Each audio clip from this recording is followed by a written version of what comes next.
Hello friends, आज की video में हम मोशन ऑफ द अर्थ के इंपॉर्टेंट क्वेश्चन आंसर करेंगे। इसकी हेल्प से आपके चैप्टर का कंप्लीट रिवीजन होगा और ये आपके एग्जाम के पॉइंट ऑफ व्यू से बहुत ही ज़्यादा इंपॉर्टेंट है। हमारे क्वेश्चंस की टाइप होगी MCQ type question, short answer type question and long answer type question. सबसे पहले हम करेंगे एमसीक्यूज। आपके सामने पहला क्वेश्चन है, direct rays of the sun fall on the equator on. आपसे क्वेश्चन पूछा जा रहा है कि आपके सामने डेट दे रखी है, किस डेट को डायरेक्ट सन रेज इक्वेटर पे आती हैं। ऑप्शंस क्या हैं? 21 जून, 19 मार्च, 23 सितंबर एंड 22 दिसंबर। तो इसको हम डायग्राम समझते हैं, फिर आप समझ पाएंगे अच्छे से। देखिए बच्चों, हमको पता है कि अर्थ अपने ऑर्बिट पर मूव करते हुए सन के अराउंड चक्कर काटती है, ठीक है। तो ऐसी दो बार ऐसी पोजीशन बनती है जब सनरेज डायरेक्टली अर्थ के इक्वेटर पे आती है। इक्वेटर मतलब 0 डिग्री। तो कब कब आती है? एक तो होता है हमारा 21 मार्च और दूसरा है हमारा 23 सितंबर। इसको क्या कहा जाता है? इसको कहा जाता है इक्विनॉक्स, जब दिन और रात इक्वल होते हैं पूरी अर्थ पर। तो आपके सामने डेट कौन सी थी? 21 मार्च, 19 मार्च, 23 सितंबर एंड 22 दिसंबर। तो हमारा करेक्ट आंसर क्या होगा?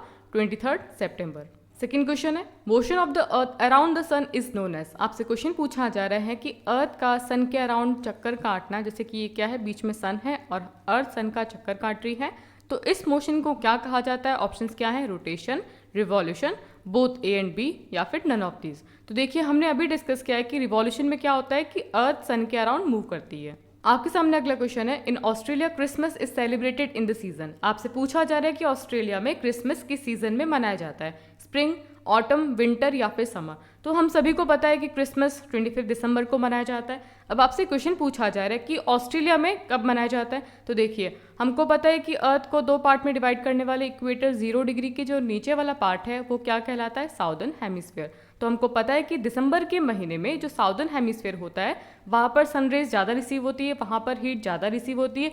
इस वजह से वहाँ पे कौन सा सीज़न होगा? समर सीज़न होगा। इसीलिए जो हमारा क्वेश्चन है कि ऑस्ट्रेलिया में क्रिसमस कब मनाया जाता है, तो इसका आंसर होगा समर सीज़न। अगला क्वेश्चन है, in leap year the month of February has. आपसे क्वेश्चन पूछा जा रहा है कि लीप ईयर में फेब्रुअरी कितने दिन की होती है? 30 डेज, 28 डेज, 29 डेज या फिर 31 डेज। तो इसका करेक्ट आंसर क्या होगा? 29 डेज। अगला क्वेश्चन है, movement of the earth on its axis is called. आपसे क्वेश्चन पूछा जा रहा है कि अर्थ का अपने एक्सिस पर मूव करना कौन सा मूवमेंट कहलाता है? रिवॉल्यूशन, रोटेशन, ऑर्बिट या फिर ऑल द अबव। तो इसका करेक्ट आंसर क्या होगा? रोटेशन। अगला क्वेश्चन है, the axis of the earth is an imaginary line which makes an angle of dash with its orbital plane. तो आपसे क्वेश्चन पूछा जा रहा है कि एक्सिस ऑर्बिटल प्लेन के साथ में कितने डिग्री का एंगल बनाती है। ऑप्शंस क्या हैं? 66.5 डिग्री, 23.5 डिग्री, 24.5 डिग्री या फिर 67.5 डिग्री। तो देखिए, इसका करेक्ट आंसर क्या होगा? 66.5 डिग्री। अब ये ऑर्बिटल प्लेन क्या होता है, एक्सिस 66.5 डिग्री का एंगल किस तरीके से बनाती है, इसको मैंने जब चैप्टर को पढ़ा है तो मैंने डिटेल से समझाया था। अगर वो वीडियो आपने अभी तक नहीं देखा है तो उसका लिंक आपको डिस्क्रिप्शन बॉक्स में मिल जाएगा। अगला क्वेश्चन है, the circle that divide the day from night on the globe is called. आपसे क्वेश्चन पूछा जा रहा है कि ग्लोब के ऊपर उस सर्कल को क्या कहा जाता है जो कि दिन को रात से अलग करता है, डिवाइड करता है। ऑप्शंस क्या हैं? Prime meridian, equator, international day and night line या फिर द सर्किल ऑफ इल्यूमिनेशन। तो इसका करेक्ट आंसर क्या होगा? Option number 4। देखिए बच्चों, सर्किल ऑफ इल्यूमिनेशन एक तरह से क्या होती है कि इमेजिनरी लाइन होती है जो कि ग्लोब के ऊपर नाइट को डे से अलग करती है और बिल्कुल इक्वल पार्ट में डिवाइड करती है।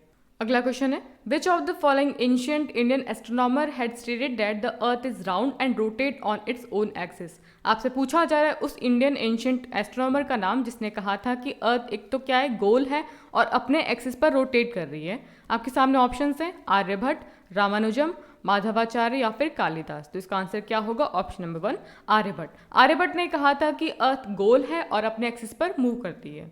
अगला क्वेश्चन है, longest day and shortest night in the northern hemisphere happen on which date. आपसे क्वेश्चन पूछा जा रहा है कि नॉर्दर्न हेमिस्फीयर में किस डेट को सबसे लंबा दिन होता है और सबसे छोटी रात होती है। ऑप्शंस क्या है? 21 मार्च, 21 जून, 23 सितंबर एंड 22 दिसंबर। तो इसका करेक्ट आंसर क्या होगा? ऑप्शन नंबर 21 जून, क्योंकि इस वक्त क्या होता है कि जो सनरेज होती है डायरेक्टली ट्रॉपिक ऑफ कैंसर पर फॉल करती है, इसीलिए 21 जून को सबसे लंबा दिन होता है और सबसे छोटी रात होती है। अगला क्वेश्चन है, the earth moves around the sun in dash orbit. आपसे पूछा जा रहा है कि अर्थ सन के अराउंड एक ऑर्बिट पे मूव करती है, तो उस ऑर्बिट को क्या कहा जाता है? Rectangular orbit, elliptical orbit, circular orbit या फिर स्क्वायर ऑर्बिट। तो देखिए, इसका करेक्ट आंसर क्या होगा? Elliptical orbit. अब हम शॉर्ट आंसर टाइप क्वेश्चंस करेंगे। सबसे पहला क्वेश्चन है, state whether these sentence are true or false. आपको बताना है कि जो सेंटेंस हैं वो या ट्रू है या फिर फॉल्स हैं। पहला क्वेश्चन क्या है, axis of the earth is an imaginary line about which the earth rotate. तो क्या है कि एक्सिस एक इमेजिनरी लाइन है, बिल्कुल सही बात है, जिसपे अर्थ रोटेट करती है, तो ये तो क्या हमारा ट्रू है। अगला क्वेश्चन क्या है, earth take exactly 365 days to revolve around the sun. क्या कह रहा है कि अर्थ को एग्जैक्टली 365 डेज लगते हैं सन के अराउंड रिवॉल्व करने में, तो ये क्या हमारा फॉल्स है, क्योंकि इसको कितना टाइम लगता है, 365 डेज एंड 6 आवर एक्स्ट्रा लगते हैं। अगला क्वेश्चन है, day and night on the earth occur due to rotation of the earth. आपसे क्या पूछा जा रहा है कि रोटेशन की वजह से अर्थ पर डे और नाइट होते हैं, तो ये क्या हमारा ट्रू है। अगला क्वेश्चन क्या है, on 21 March the tropic of Capricorn receive direct rays of the sun as the south pole tilts toward it. अब क्वेश्चन को अंडरस्टैंड कीजिए क्या कह रहा है। इसने आपको डेट बताई है कि 21 मार्च को सनरेज ट्रॉपिक ऑफ कैंसर पर होती है, क्योंकि साउथ पोल सन की तरफ झुका हुआ होता है, तो ये क्या हमारा फॉल्स है, क्योंकि 22 दिसंबर के दिन ट्रॉपिक ऑफ कैप्रिकॉर्न पर सनरेज डायरेक्टली फॉल करती है, क्योंकि साउथ पोल वहाँ पर झुका हुआ होता है। तो फिर हमारी ये क्या है, डेट गलत है, यहाँ पे क्या होना चाहिए था, 22 दिसंबर। अगला क्वेश्चन क्या है, every 4th year February is of 29 days instead of 28 days. तो ये क्या हमारा ट्रू है कि हर चौथे साल में जो फेब्रुअरी होती है वो 29 डेज की होती है। अगला क्वेश्चन क्या है, when there is spring in the northern hemisphere and summer in the southern hemisphere. तो ये क्या हमारा फॉल्स है, क्योंकि अगर नॉर्दर्न हेमिस्फीयर में स्प्रिंग सीजन है तो साउदर्न हेमिस्फीयर में ऑटम सीजन होगा। अगला क्वेश्चन है, match the items in column A correctly with those given in column B. तो आपको यहाँ पे कॉलम ए को कॉलम बी के साथ मैच करना है। सबसे पहला क्वेश्चन क्या है, आपसे पूछा जा रहा है कि समर सॉलिस्टिस कब होता है, तो इसका करेक्ट आंसर क्या होगा, 21 जून। विंटर सॉलिस्टिस कब होता है, तो इसका आंसर क्या होगा, 22 दिसंबर। इक्विनॉक्स मतलब दिन और रात का बराबर होना, ये कब होता है, 23 सितंबर को। ऑर्बिट किसे कहते हैं, एक फिक्स्ड पाथ होता है जिसके ऊपर अर्थ सन के अराउंड मूव करती है। और रोटेशन का मतलब क्या होता है, rotation is the daily motion of the अर्थ। तो देखिए बच्चों, ये जो आपकी डेट्स हैं उनको आप डेफिनेटली याद कर लेना, क्योंकि डेट्स के जो क्वेश्चन है वो किसी भी तरीके से आपसे पूछे जा सकते हैं। अगला क्वेश्चन आपका फिल इन द ब्लैंक्स। इसमें सबसे पहले आपसे पूछा जा रहा है, a leap year has dash number of days. आपसे कहा जा रहा है कि लीप ईयर में कितने डेज होते हैं, तो इसका आंसर क्या होगा, 366 डेज होते हैं। अगला क्वेश्चन है, the daily motion of the अर्थ। अभी हमने जस्ट क्वेश्चन किया है कि जो डेली मोशन होता है अर्थ का उसको क्या कहते हैं, आंसर क्या होगा इसका, रोटेशन।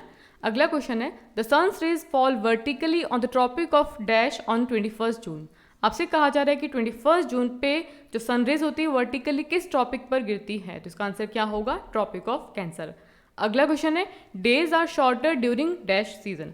आपसे कहा जा रहा है कि किस सीजन के अंदर जो डेज होते हैं उसकी ड्यूरेशन शॉर्ट होती है, तो इसका आंसर क्या होगा, विंटर सीजन, क्योंकि सर्दियों में दिन हमारे क्या होते हैं, छोटे होते हैं और रातें लंबी होती है। अगला क्वेश्चन है, the period of rotation is known as the. जो रोटेशन का पीरियड होता है पूरा 24 घंटा होता है, पूरा एक दिन होता है, उसको क्या कहा जाता है, उसको कहा जाता है अर्थ डे। अभी आप सोचोगे कि ये क्वेश्चन रिपीट हो रहा है। देखिए बच्चों, रोटेशन रिवॉल्यूशन इतना ज़्यादा इंपॉर्टेंट है क्योंकि इसको एमसीक्यू में पूछा जा सकता है, मैच द फॉलोइंग पूछा गया है, फिल इन द ब्लैंक्स में पूछा गया है, ट्रू फॉल्स में पूछा गया। इसीलिए रोटेशन को, रिवॉल्यूशन को, जो डेट्स हैं उनको अच्छे से आप याद कर लीजिए, क्योंकि उसको किसी भी तरीके से पूछ सकते हैं। अब आपसे यहाँ पे पूछा जा रहा है कि डिफाइन रोटेशन एंड रिवॉल्यूशन। आपको अच्छे से पता है कि रोटेशन और रिवॉल्यूशन क्या होता है, तो उसको फटाफट से डिफाइन करते हैं। रोटेशन मतलब क्या होता है, the movement of the earth on its axis is known as rotation. तो अर्थ का अपने एक्सिस पर मूव करना क्या कहलाता है, रोटेशन कहलाता है। वन रोटेशन टेक्स 24 आवर्स और अ डे। और एक रोटेशन में कितना टाइम लगता है, 24 घंटे या फिर पूरा दिन। ठीक है। अगला क्वेश्चन क्या है, द रिवॉल्यूशन किसे कहते हैं, the movement of the earth around the sun in a fixed path और orbit is known as revolution. तो रिवॉल्यूशन में क्या होता है कि अर्थ अपने एक ऑर्बिट पर सन के अराउंड मूव करती है, उसको कहा जाता है रिवॉल्यूशन। और रिवॉल्यूशन में कितना टाइम लगता है, one revolution takes 365 days and 6 hours. तो इस तरीके से आपको डिफाइन करने के लिए भी क्वेश्चन पूछा जा सकता है। अगला क्वेश्चन है, what is leap year. Leap year किसे कहा जाता है, इसका आंसर होगा, earth take 365 days and 6 hours to revolve around the sun. However, for the sake of convenience, we consider a year as consisting of 365 days. The 6 hours that are ignored make one day over a span of 4 years. This surplus day is added to the month of February. Thus, every fourth year, February has 29 days and such a year with 366 days is known as the leap year. तो देखिए बच्चों, अभी हमने पता है कि अर्थ को revolve करने में कितना टाइम लगता है, 365 डेज एंड 6 घंटे, ठीक है।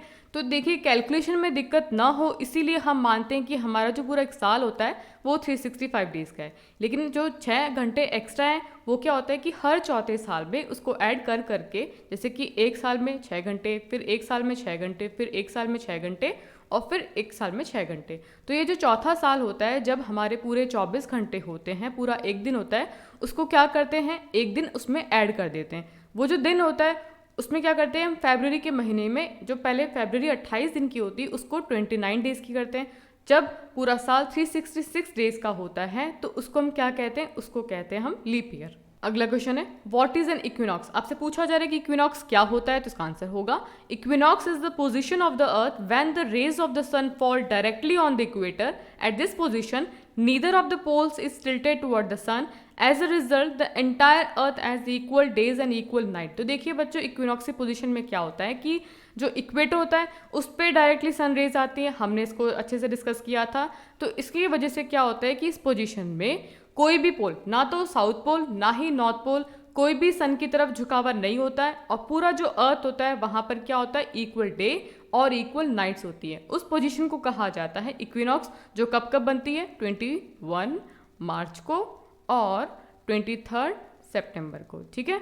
अगला क्वेश्चन है हमारा डिफाइन एक्सिस एंड ऑर्बिट। आपको बताने कि एक्सिस और ऑर्बिट क्या होते हैं, तो इसका आंसर क्या होगा। Axis, the axis of the earth is an imaginary line which join the north pole to the south pole and makes an angle of 66.5 degree with its orbital plane. तो axis एक imaginary line होती है जो कि north pole को south pole से join करती है और ये ऑर्बिटल प्लेन के साथ में 66.5 डिग्री का एंगल बनाती है। अगला क्या पूछा आपसे कि ऑर्बिट क्या होता है। The earth move around the sun in a path which is called orbit and it is an elliptical path. तो देखिए हमको अच्छे से पता है कि अर्थ सन के अराउंड मूव कर रही है, उस पाथ को क्या कहा जाता है, उसको कहा जाता है ऑर्बिट कहा जाता है। और ये कैसा होता है, एलिप्टिकल पाथ होता है। देखिए एलिप्टिकल का मतलब क्या होता है, ये जो पाथ होता है उसका शेप कैसा होता है, ओवल शेप जैसा होता है, इसीलिए इसको जो नाम दिया गया है उसको कहते हैं एलिप्टिकल पाथ। अब हम लॉन्ग आंसर टाइप क्वेश्चन करेंगे। सबसे पहला क्वेश्चन क्या है, differentiate between the summer solstice and winter solstice. तो आपको डिफरेंस बताना है समर सॉलिस्टिस और विंटर सॉलिस्टिस के बीच में। तो देखिए इसके बीच में क्या डिफरेंस है। समर सॉलिस्टिस की अगर बात करें तो it is the position of the earth when the rays of the sun fall directly on the tropic of cancer. अगर हम बात करें विंटर सॉलिस्टिस की तो it is the position of the earth when the rays of the sun fall directly on the tropic of Capricorn. तो देखिए summer solstice में क्या होता है कि जो सनरेज होती है वो डायरेक्टली कहाँ फॉल करती है, ट्रॉपिक ऑफ कैंसर पर। लेकिन अगर हम बात करें विंटर सॉलिस्टिस की तो वो कहाँ फॉल करेंगी, ट्रॉपिक ऑफ कैप्रिकॉर्न पे। अगला पॉइंट क्या है, in this position the north pole is tilted toward the sun. Summer solstice की पोजीशन में क्या होता है कि जो नॉर्थ पोल होता है वो सन की तरफ झुका हुआ होता है। लेकिन अगर हम बात करते हैं विंटर सॉलिस्टिस की तो in this position the south pole is tilted toward the sun. अब यहाँ पर साउथ पोल सन की तरफ झुका हुआ होगा। अगला पॉइंट क्या है, a larger portion of the northern hemisphere get light from the sun, hence it is summer in the northern hemisphere and winter in southern hemisphere. तो समर सॉलिस्टिस की पोजीशन में क्या होगा कि नॉर्दर्न हेमिस्फीयर ज़्यादा part receive कर रहा है सन का, इसीलिए जो नॉर्दर्न हेमिस्फीयर है वहाँ पे तो क्या होगा, समर होगा, लेकिन साउदर्न हेमिस्फीयर में विंटर होगा। अगर विंटर सॉलिस्टिस की बात करें तो larger portion of the southern hemisphere get light from the sun, hence it is summer in the southern hemisphere and winter in northern hemisphere. तो ये जस्ट इसका उल्टा है। अब साउदर्न हेमिस्फीयर वाला पार्ट ज़्यादा हीट रिसीव कर रहा है, लाइट रिसीव कर रहा है, इस वजह से साउदर्न हेमिस्फीयर में समर होगा और इसका अपोजिट नॉर्दर्न हेमिस्फीयर में विंटर होगा। अगला पॉइंट क्या है, during this period in the northern hemisphere days are longer than night. अब यहाँ पे क्या है कि नॉर्दर्न हेमिस्फीयर में समर है, इसीलिए जो दिन है वो कैसे लंबे और रातें कैसी हैं, छोटी है। लेकिन अगर हम विंटर सॉलिस्टिस की बात करें तो during this period in the southern hemisphere days are longer than night. अब साउदर्न हेमिस्फीयर में यहाँ पर गर्मियाँ हैं तो यहाँ पर दिन लंबे होंगे और रातें छोटी होंगी। तो यहाँ पर हमने समर सॉलिस्टिस और विंटर सॉलिस्टिस के बीच में डिफ्रेंशिएट किया कि इनके बीच में क्या डिफरेंसेस हैं। अगला क्वेश्चन है, why do the poles experience about 6 months days and 6 months night. आपसे क्वेश्चन पूछा जा रहा है कि पोल्स पर 6 महीने दिन और 6 महीने रात क्यों होती है। इसका आंसर होगा the poles experience about 6 months of days and 6 months of night because of the tilt of the earth on its axis। Each pole tilt toward and away from the sun for about 6 months. The North Pole experiences 6 months of continuous daylight. It is night for the same period at the South Pole. When the South Pole faces the sun, these conditions reverse. तो इसको हम diagram समझते हैं। देखिए बच्चों, हमको पता है कि अर्थ अपने एक्सिस पर झुकी हुई है। जब अब यहाँ पे देखिए क्या है, हमारा नॉर्थ पोल है और इसे क्या कहते हैं हम, साउथ पोल है। जब सनरेज ज़्यादातर कहाँ पे आ रही है, नॉर्थ पोल पे आ रही है, तो नॉर्थ पोल में 6 महीने क्या होगा, दिन होगा। इसका अपोजिट यहाँ पे सनरेज नहीं पहुँच पा रही है, तो यहाँ पर क्या होगी, 6 महीने रात होगी। अगर अब मुझे बताइए कि अगर यहाँ पर सनरेज हो और ये डायरेक्टली अब साउथ पोल पे आए तो क्या होगा।